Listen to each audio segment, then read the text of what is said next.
할렐루야. 예, 긴 추석 연휴 잘 지내셨습니까? 예, 말씀 안 하셔도 얼굴에서 광채가 납니다. 기름기가 잘잘 흐르네요. 예, 참 고생도 많으셨고 애쓰셨습니다. 우리 옆 사람과 인사하실까요? 예수 안에서 사랑합니다.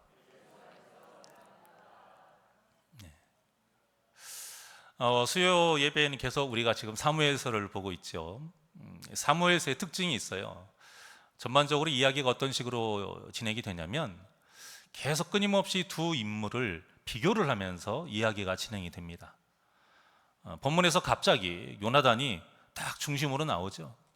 이렇게 이야기가 진행되는 이유도 앞선 그 사울 왕과 비교시켜서 우리에게 메시지를 전달해 주고자 함입니다. 본문의 전까지 보면 사울 왕이 타락하는 모습을 우리가 볼 수 있죠. 하나님의 영에 붙들린다는 것이 얼마나 큰 역사인지를 몸소 체험을 했던 사람이 사울이에요. 그래서 하나님의 말씀에 순종하는 것이 답인 것도 잘 알고 있는 사람이 사울이에요. 그런데 사람이 망각의 동물이 맞긴 한 것 같아요. 권세와 부유함과 대접받는 이 왕의 삶에 계속 익숙해지다 보니까 점점 하나님을 두려워하는 마음이 사라집니다. 하나님의 말씀을 듣는 것을 즐겨하지 않고 자기의 말을 하는 것을 즐겨하게 된 것이지요. 믿음이 떨어질 때의 모든 성도의 공통적인 모습인 것 같아요. 하나님의 말씀을 듣고 싶어 하지 않고 내 말을 하고 싶어 하는 것, 꼭 이 모습입니다. 그 결과가 무엇이었습니까? 사무엘 선지자를 기다리지 않고 자기가 제사를 드려버리잖아요. 물론 사울도 핑계댈 것이 있습니다. 근데 그 핑계가 아무리 그럴듯해 보여도요, 결국 믿음이 사라진 것이 원인이었어요. 여러분, 하나님은 우리의 중심을 보십니다. 우리가 아무리 말로 사람을 속일 수는 있어도 하나님은 절대 속일 수가 없어요. 중심을 보시니까요.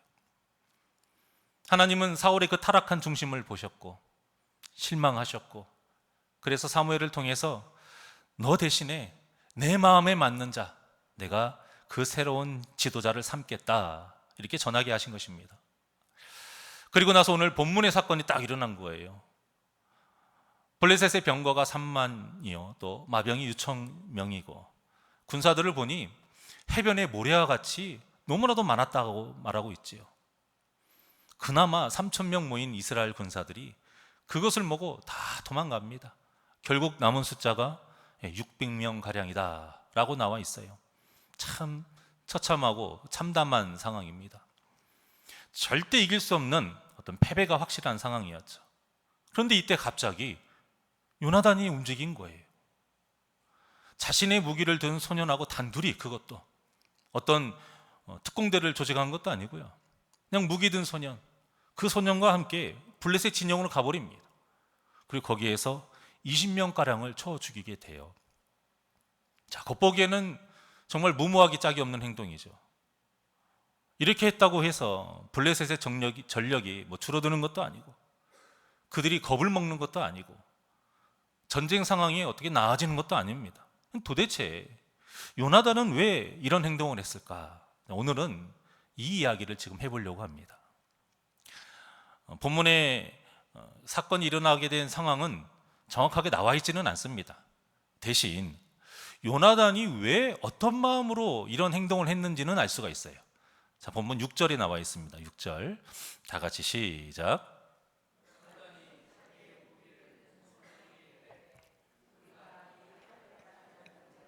건너가자, 여호와께서 우리를 위하여 일하실까 하노라. 여호와의 구원은 사람이 많고 적음에 달리지 아니하였느니라. 아멘. 이 말씀 하나가 오늘 말씀의 핵심 구절입니다. 그리고 이 말씀이 앞선 그 사울과 비교가 되는 말씀이에요.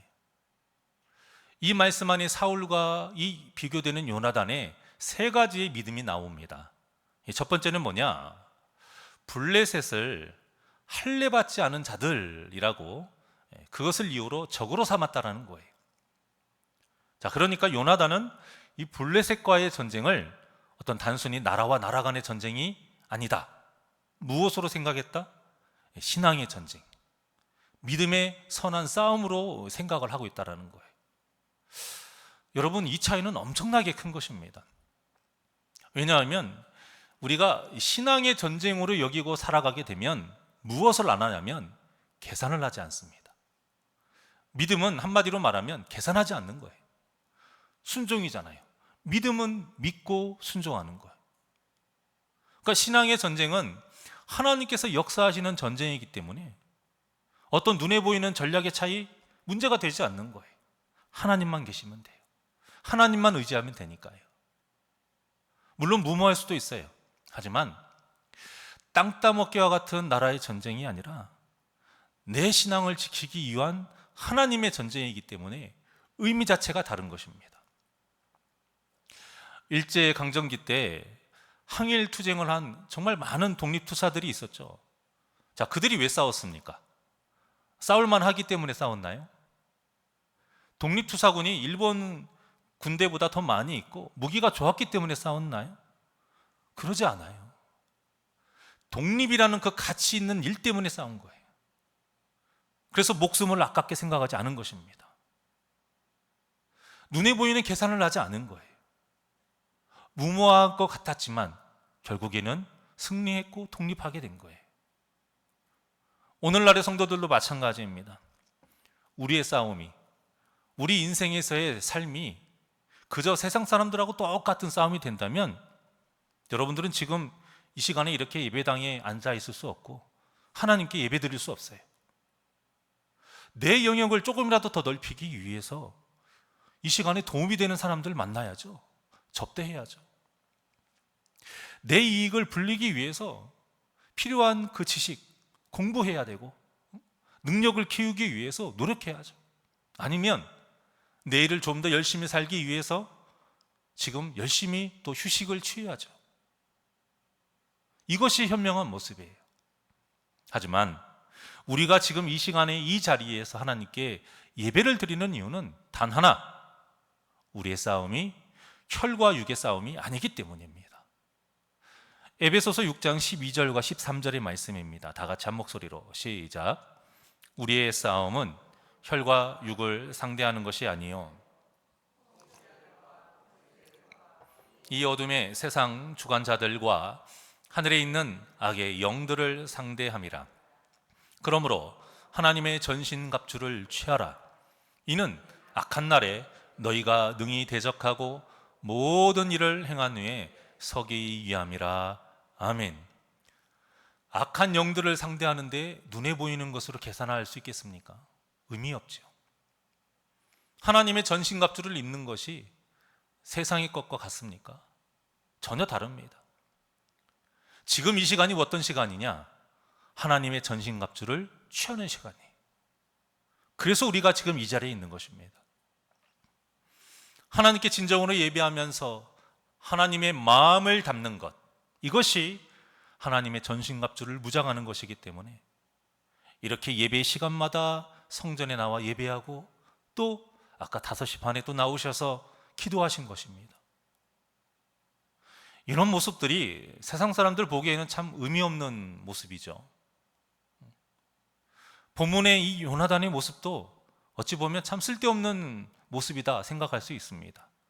당연한 거예요. 하나님을 모르니까 이런 것들은 당연합니다.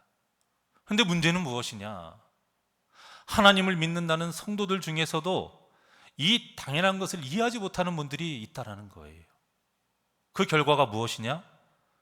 주일에만 예배 드리는 걸로 족하겠지. 그것도 오전 예배 한 번. 그렇게라도 예배 드리는 모습이 귀하긴 합니다만 여러분, 그 한 번의 예배만으로는 우리가 하나님의 전신갑주를 온전히 입을 수 없어요. 쉽게 생각해 봅시다. 주일 예배, 그 예배 한 번으로 우리의 하나님의 전신갑주를 입을 수 있을 것 같으면 무슨 새벽마다 기도회가 필요할 것이며 무슨 예배가 이렇게 많이 필요하겠습니까? 우리가 운동을 일주일에 한 번, 1시간 하는 사람과 매일 1시간씩 하는 사람 같을 수가 없잖아요. 마찬가지로 하나님의 말씀으로 무장하는 이 예배의 시간과 기도회의 시간을 매번 참석하는 성도와 일주일에 딱 한 번 예배하는 그 성도는 믿음이 절대 같을 수가 없어요. 그 힘이 같을 수가 없는 거예요. 마귀를 이겨낼 수 있는 그 능력이 같을 수가 없는 겁니다. 그러니 할례 받지 못한 이 세상의 것들, 그러니까 하나님의 뜻과 반대되는 그 모든 것들을 대항하는 힘이 다를 수밖에 없는 것입니다. 우리가 이 힘이 충분히 있어야, 이 믿음이 충분히 있어야 우리가 하나님의 뜻과 반대되는 것에 절대 가담하지 않을 수 있고요, 그 환경에 섞이지 않을 수 있고요, 그런 사람들과 짝하여 함께 살아가지 않을 수 있는 것입니다. 사랑하는 우리 성도님들에게 이런 거룩한 단호함이 있기를 원합니다. 이런 거룩한 단호함이 있는 모습이 어떤 모습이냐? 시편 1편 1절의 모습이에요. 악인들의 꾀를 따르지 아니하고 죄인들의 길에 서지 아니하고 오만한 자들의 자리에 앉지 않는 이 거룩한 단호함. 이런 단호함이 없으면 절대 이런 삶을 살 수가 없어요. 눈에 보이는 차이가 나거든요. 그 악인들의 삶을 따라가면 너무 잘 살거든요. 너무 승승장구하거든요. 이런 단호함이 없으면 거룩한 그 가나안 땅에서, 거룩하게 만들어야 할 그 가나안 땅에서 거류민들을 쫓아내지 않아서 그들과 동화되어 우상 숭배를 했던 그 이스라엘 백성들, 그 죄된 삶을 살았던 이스라엘 백성들하고 똑같은 삶을 살게 되는 거예요. 그렇게 그들이 거류민들을 쫓아내지 않아서 생겨난 후손들이 누굽니까? 이 블레셋 자손들이에요. 계속 괴롭히잖아요. 이처럼 죄의 싹을 뽑아내지 않으면 그 열매를 반드시 맺게 되어 있고 그 열매로 우리가 영향을 받게 되어 있습니다. 결국에는 그 열매로 이 사울과 같이 무서운 심판을 받게 되니 우리는 언제나 이 말씀과 기도로 무장하여서 할례 받지 못한 세상의 것들을 물리치는 거룩한 단호함이 저와 여러분에게 있기를 주님의 이름으로 축원합니다. 자, 둘째, 여호와께서 우리를 위하여 일하실까 하노라, 이렇게 고백한 믿음이 사울과 비교되는 요나단의 모습입니다. 6절에 나와 있죠. 여호와께서 우리를 위하여 일하실까 하노라. 얼핏 보면 이 믿음이 좀 적은 것처럼 보여요. 우리가 흔히 믿음 있다라고 하면 어떻게 말해야 되죠? 반드시 하나님은 우리를 위하여 일하신다. 이게 더 믿음 있는 것처럼 생각을 하고 있었잖아요. 그런데 그렇지 않아요. 물론 믿음의 고백이기도 합니다만 이게 자칫 잘못하면 내 개인적인 갈망일 수도 있기 때문에, 요나단의 이 고백은 어떤 고백과 같냐면 다니엘의 세 친구들, 그들이 풀무불에 들어가기 전에 느부갓네살 왕에게 했던 그 고백과도 같은 거예요. 어떤 고백이죠? 그리 아니하실지라도. 다니엘의 세 친구들은 자신들이 풀무불에서 구원을 받아야지만 하나님이 살아계신다, 그래서 나는 하나님을 믿는다, 이런 작은 믿음 가지지 않았어요. 하나님이 살아계세요. 누가 뭐라고 해도 하나님은 살아계세요. 우리는 그걸 믿어요. 그런데 하나님이 비록 우리를 그 풀무불에서 건지지 않으시고 그 불에 태워 죽이신다 할지라도 나는 살아계신 하나님에 대한 그 믿음을 절대 버리지 않겠노라. 이것이 진짜 큰 믿음입니다. 여러분, 믿음은 눈에 보이는 어떤 결과로 말하는 것이 아니에요. 그렇게 되면 예수님도 십자가상에서 그렇게 죽으시면 안 돼요. 자신을 해하려고 했던 그 모든 사람들을 십자가상에서 딱 내려오셔가지고 다 멸하셔야 했고요. 또 복음을 전했던 그 수많은 제자들과 초대교인들 순교하지 않고 죽지 않고 떵떵거리며 잘 살았어야 했습니다. 그런데 그런 사람들이 있습니까? 지금 우리가 이렇게 편하게 예배드릴 수 있기까지 얼마나 많은 순교자들의 피와 땀이 있는지 아세요? 그들은 하나님의 일을 하면 반드시 살려주실 것이다, 잘 살게 해줄 것이다, 이런 확신으로 복음을 전한 것이 아닙니다. 그리 아니하실지라도. 비록 세상 사람들과는 비교도 안 될 만큼 힘든 고난의 삶을 산다 할지라도 내가 믿는 예수님이 세상 어떤 것보다도 가치가 있는 분이시기 때문에 나는 그분을 위해서 모든 것을 마땅히 바치면서 살 것이다. 이것이 바로 그리 아니하실지라도의 믿음이에요. 내 믿음은 변하지 않으면서 하나님의 도우심을 구하는 믿음, 계산하지 않고 그저 하나님의 뜻대로 그 말씀에 순종하는 믿음, 비록 고난과 시련이 몰려와도 그에 굴하지 않고 하나님의 뜻에 당당히 맞서 살아가는 그 믿음, 이 믿음이 바로 그리 아니하실지라도의 믿음입니다. 그러니 하나님이 주시는 복을 세상의 복으로 생각하는 성도가 이런 믿음을 가질 수 있겠습니까? 일단 쥐어줘야 하나님이 살아계신다라고 믿는데 이런 믿음을 가질 수가 없지요. 자신의 삶의 자랑을 하나님을 만난 그 일과 은혜 받은 일이 아니라 세상에 복이 되는 그 성도가 이런 믿음을 가질 수 있겠느냐 이 말입니다. 사울의 믿음이 이런 믿음이었기 때문에 사무엘을 기다리지 못하고 자기가 제사를 드린 거예요. 엘리 제사장의 그 악한 두 아들 홈니와 비느하스와 같이 그들이 어떻게 했습니까? 하나님의 괴만 있으면 전쟁에서 승리할 거다. 이 똑같은 모습을 가진 사람이 사울이었어요. 누가 하든 하나님께만 제사 드리면 되는 거 아니냐, 그러면 전쟁할 수 있고 승리할 수 있다는 거죠. 그리고 사울의 마음에는 어떤 마음이 있었냐면 다른 사람도 아니고 나 왕이야. 왕이면 충분히 자격이 되지 않아?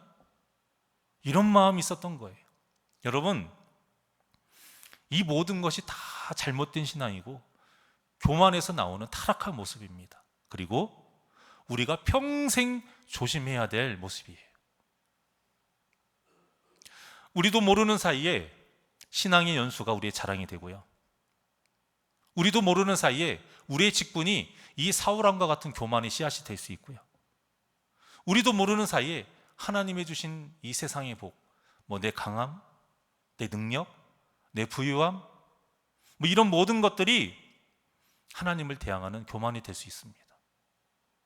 어떤 마음에 나 정도면 충분하지, 내가 목사인데 이 정도면 충분하지, 내가 지금 신앙생활 40년인데 이 정도면 충분하지, 내가 가진 것이 이렇게 많고 하나님께 받은 복이 많은데 이 정도면 검증받은 거 아니야? 이 모습이 사울의 모습이고요, 이 모습이 우리가 평생 조심해야 될 모습이에요. 그렇지 않아요, 여러분? 기독교 역사에서 세상 사람들에게 부끄러운 악을 저질렀을 때, 교회가 그런 악을 저질렀을 때를 보면 다 이 교만에 빠져서 죄를 지은 거예요. 오늘날에도 많은 목회자들과 은사자들이 처음에는 하나님의 나라를 위해서 크게 쓰임 받은 것 같다가도 결국에는 몰락하는 이유는 단 하나입니다. 교만에 빠졌기 때문에. 내가 무엇이 된 것인 마냥 모든 것이 하나님의 것인데, 하나님의 역사이신데 나 정도면 그럴만하지. 그러니 하나님의 결정을 우리 마음대로 결정하지 마십시오. 우리의 기도가 하나님을 우리의 뜻대로 움직이게 하도록 떼쓰는 기도가 얼마나 많이 있습니까? 그런 것에 하나님은 반드시 해주신다, 헛된 것에 대한 이런 확신은 믿음이 아니고요, 내 욕심이에요. 우리의 뜻대로 하나님께서 해주셔야 하나님께서 살아계시다라는 것을 인정하겠다라는 것과 똑같은 것입니다. 이런 생각이 가장 위험한 생각인 것을 바로 아시고 오직 하나님의 뜻에 순종하는 삶을 우리가 살아야 할 것입니다. 여러분, 하나님은 이미 우리를 위해 우리가 상상할 수 없을 만한 엄청난 일들을 이미 다 계획해 놓으셨어요. 이 하나님의 섭리는 우리가 모르고요, 또 우리가 어떤 간섭도 할 수 없습니다. 우리가 원한다고 해서 하나님의 그 섭리를 틀 수 없어요. 그러면 우리는 어떤 것을 가져야 되냐? 그 하나님의 섭리가 선하시다라는 것만 우리는 믿고 있으면 돼요.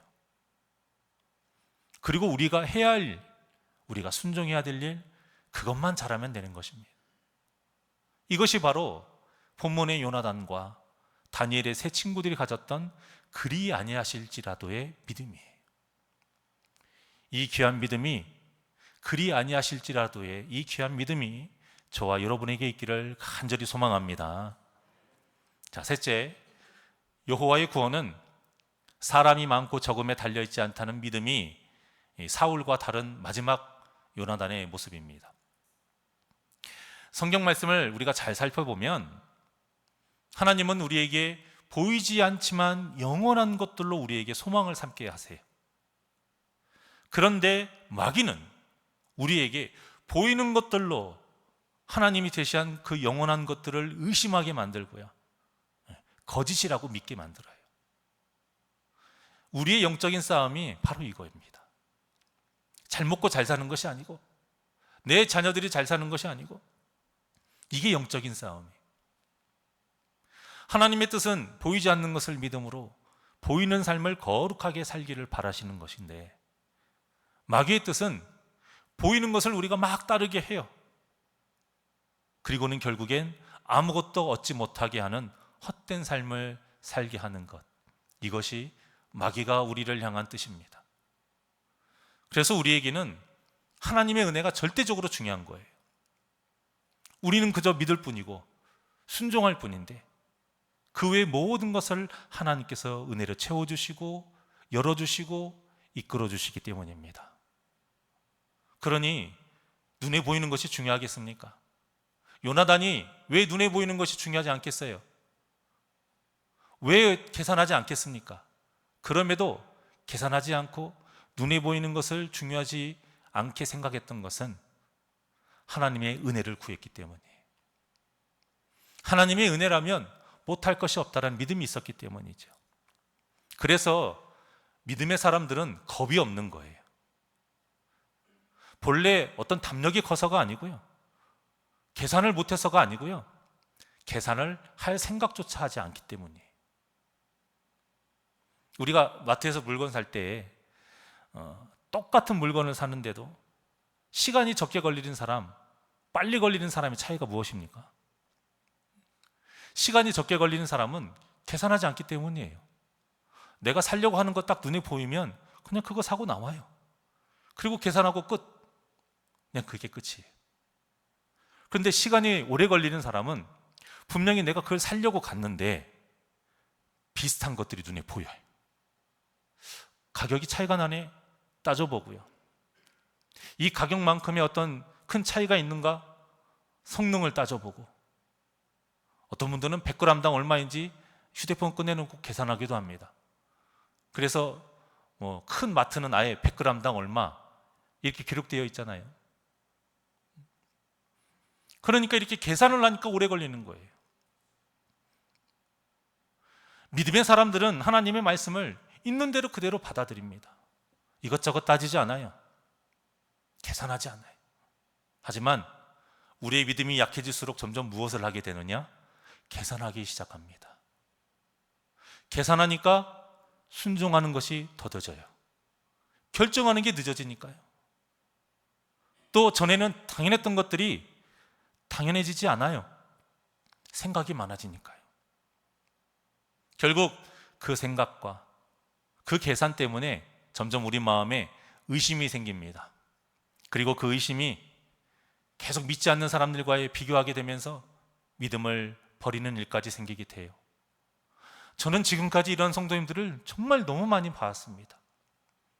집에까지 찾아가서 권면해서 다시 교회로 이끌고 그런 성도님들도 계시지만 대부분 말이 안 먹혀요. 계산을 하기 시작하잖아요. 그러면 첫 번째가 무엇이냐? 하나님의 말씀이 들어가질 않아요. 계산이 되는데요, 내가 계산해서 내가 인정하는 것만, 내가 허락하는 것만 받아 먹기 때문에 하나님의 말씀이 들어가질 않아요. 아무리 그것이 아니라고 몇 번을 찾아가고 그렇게 눈물로 이야기를 할 때도 있었지만, 계산기를 두드리는 분들한테는 통하지를 않아요.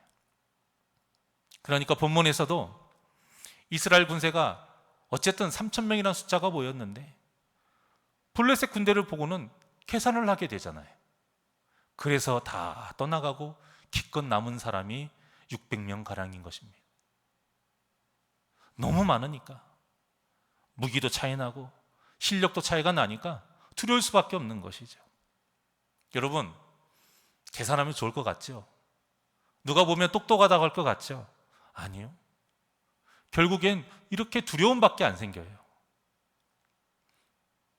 우리의 연약함만 알게 되기 때문에 여러분, 두려움밖에 생기지 않습니다. 사실 우리가 무슨 빽이 있습니까? 우리가 무슨 돈이 있고 무슨 능력이 얼마나 많이 있습니까? 물론 이 중에서 더 배경이 좋으신 분들도 있고 더 경제적으로 여유로우신 분들도 있고 뭐 세상적으로 지위가 높으신 분들도 있지만 세상에서는요, 어떤 사람이든지 그보다 더 높은 사람이 있고 그보다 권세 있는 사람이 있고 그보다 돈 많은 사람이 있습니다. 절대 영원한 1등은 없어요. 절대 만족함을 가질 수 없다라는 겁니다. 그러니까 계산한다는 것이 꼭 똑똑한 것 같지만 우리의 영혼을 위해서는, 우리의 영적인 싸움에 대해서는, 우리의 이 믿음의 선한 싸움에 대해서는 이것처럼 어리석은 것이 없어요. 하나님의 나라는 계산해서 더 좋은 길을 선택해서 걸어갈 때 도착하는 곳이 아닙니다. 오히려 계산하지 않고 하나님께서 가라, 그 가라고 명령하신 곳으로 가야지만 도착할 수 있는 곳이 바로 하나님의 나라입니다. 그래서 요나단이 고백한 이 구원의 고백이 귀한 것입니다. 여호와의 구원은 사람이 많고 적음에 달려있지 않다. 이 고백처럼 우리의 구원은 세상적인 많고 적음에 달려있지 않습니다.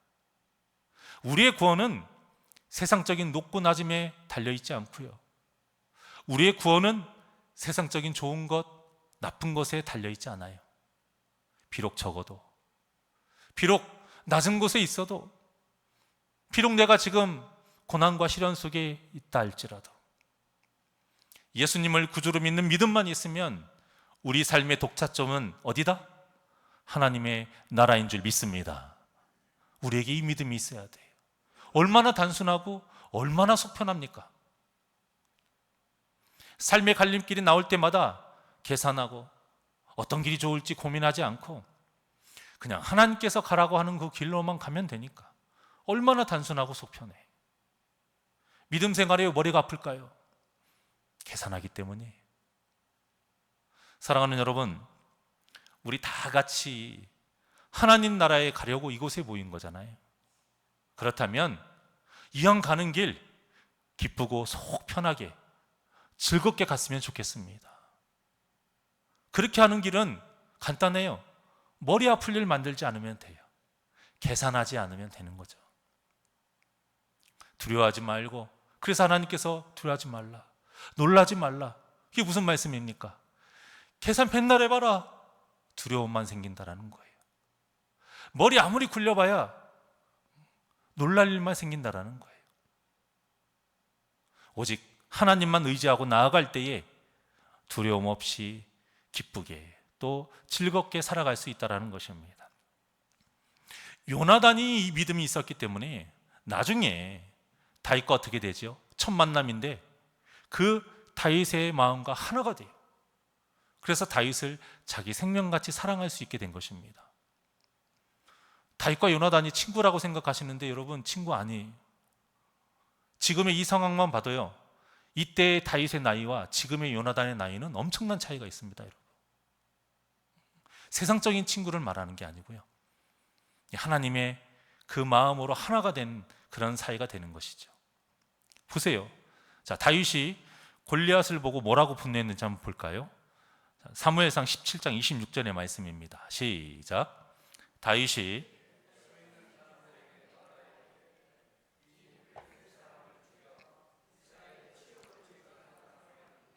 어떠한 대우를 하겠느냐? 이 할례받지 않은 블레셋 사람이 누구이기에 살아계시는 하나님의 군대를 모욕하겠느냐? 아멘. 자, 지금 이게 다윗의 말입니다. 누구의 말하고 똑같습니까? 오늘 요나단의 말하고 똑같잖아요. 할례 받지 못한 그 블레셋을 향한 그 거룩한 분노가 요나단하고 똑같아요. 자, 또 있습니다. 사무엘상 17장 37절의 말씀입니다. 시작. 또 다윗이 이르되 여호와께서 나를 사자의 발톱과 곰의 발톱에서 건져내셨은즉 나를 이 블레셋 사람의 손에서도 건져내시리이다. 사울이 다윗에게 이르되 가라, 여호와께서 너와 함께 계시기를 원하노라. 아멘. 여기서도 이 고백이 요나단과 같습니다. 물론 이기게 하신다는 확신이 있다는 것은 어떤 차이가 있긴 하지만 이것은 어떤 자신의 뜻대로 하나님을 움직이게 하는 그것이 아니잖아요. 그 갈망이 아니에요. 진리가 승리한다는 믿음의 고백입니다. 이 고백은 요나단의 고백하고 똑같아요. 자, 또 있습니다. 사무엘상 17장 47절의 말씀. 시작. 또 여호와의 구원하심이 칼과 창에 있지 아니함을 이 무리에게 알게 하리라. 전쟁은 여호와께 속한 것인즉 그가 너희를 우리 손에 넘기시리라. 아멘. 어떻습니까? 이 고백도 요나단의 고백과 같은 고백이에요. 많고 적음에 있지 않다. 칼과 창에 있지 않다. 그러니까 이런 믿음의 고백이 있는 요나단이 다윗이 골리앗과 싸우는 이 모든 상황을 보니까 누구하고 딱 맞아요? 자신의 마음하고 딱 맞은 거예요. 이거 내가 했던 고백인데 오늘 본문에 있던 이 요나단의 고백하고 똑같잖아요. 저 다윗이라는 소년의 마음이, 하나님을 향한 그 믿음이 나랑 똑같구나. 우리가 이 상황을 모르고 다윗과 요나단이 만나는 장면을 보면은요, 꼭 무슨 남자가 여자가 만나서 첫눈에 반한 것처럼 생각해요. 그렇지 않습니다, 여러분. 사람과 사람으로서 다윗이라는 사람이 좋아서 마음이 맞은 게 아니에요. 신앙관이 맞은 겁니다. 신앙관이. 하나님을 향한 그 믿음이 딱 맞은 거예요. 그래서 그 처음 본 사귐임에도 불구하고 서로의 마음이 하나가 될 수 있었던 것이고 자기 생명과 같이 사랑할 수 있었던 거예요. 우리 새날교회 성도들이 이렇게 믿음으로 서로의 마음이 하나가 되는 역사가 있기를 원합니다. 성격이 맞아서가 아니라, 어떤 나이가 맞아서가 아니라, 같은 고향 출신이어서가 아니라 믿음으로 하나님을 향한 그 마음이 서로 딱 맞아서 서로의 마음이 하나가 되는 역사, 이 귀한 믿음의 역사로 우리 새날교회를 하나님이 기뻐하시는 복된 교회로 이루어가기를 주님의 이름으로 축원합니다. 그러니 계산하지 마시고 오직 하나님의 말씀에 순종하여 승리하시는 우리 복된 성도님들이 되시기를 주님의 이름으로 간절히 축원합니다. 이 시간 주만 바라볼지라 하나님께 찬양 드리겠습니다.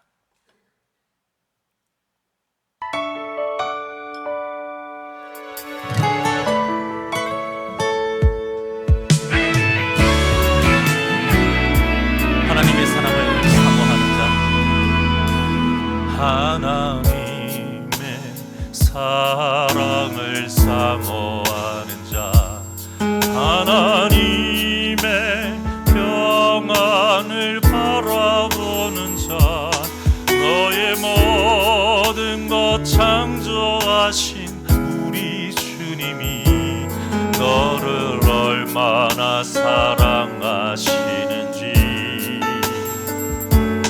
하나님께 찬양과 경배하는 자, 하나님의 선하심을 닮아가는 자, 너의 모든 것 창조하신 우리 주님이 너를 자녀 삼으셨네. 하나님 사랑의 눈으로 너를 어느 때나 바라보시고 하나님 인자한 향기로서 언제나 너에게 기울이시리. 어둠에 밝은 빛을 비춰두시고 너의 작은 신임에도 응답하시리.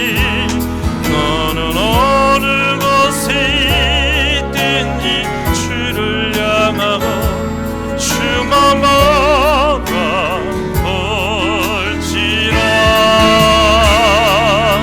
우리 두 손을 가슴에 얹고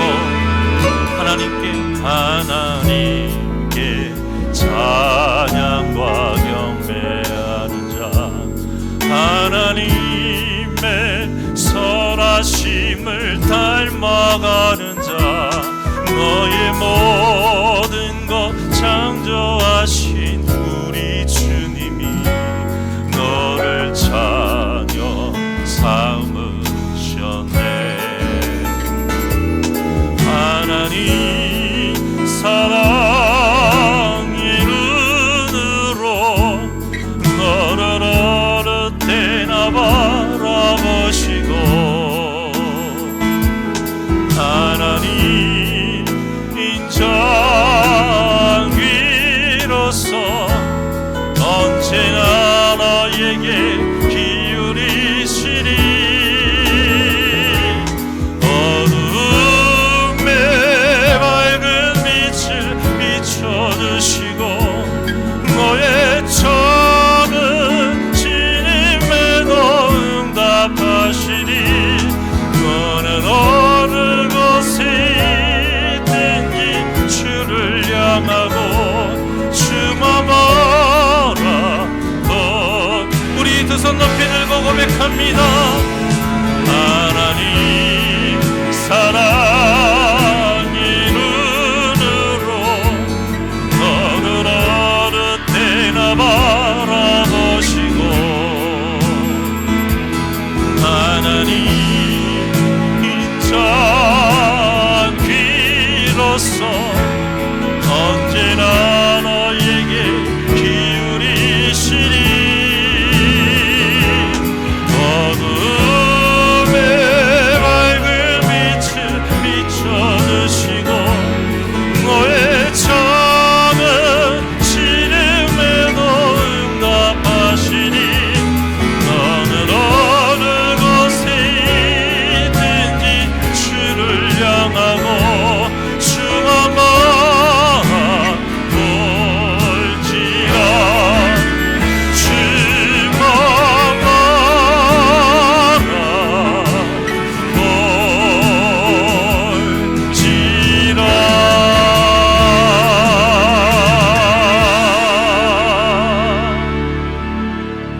바라볼지라. 사랑이 많으신 하나님의 그 사랑과 은혜로 우리가 사는 것이지, 우리가 무엇을 열심으로 해서 우리에게 무엇인가 하나님 앞에 내세울 것이 있어서 우리가 이렇게 살아가는 것이 아님을 항상 겸손한 마음으로 감사하며 살아가게 하여 주시옵소서.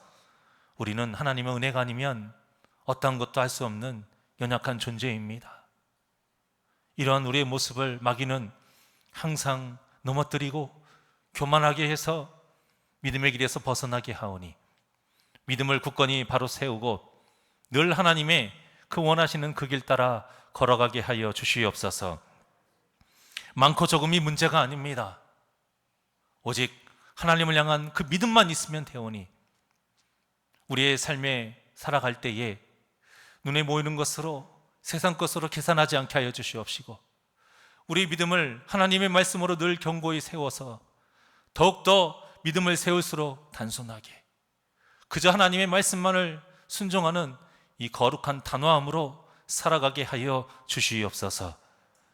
그래서 하나님을 향한 모든 삶의 나의 모습들이 계산하지 아니하고 믿음의 길을 걸어가서 모두 다 하나님 나라에 입성하는 우리 귀하고 복된 성도님들 되게 하여 주시옵소서. 감사함이 예수님의 이름으로 기도하옵나이다. 아멘.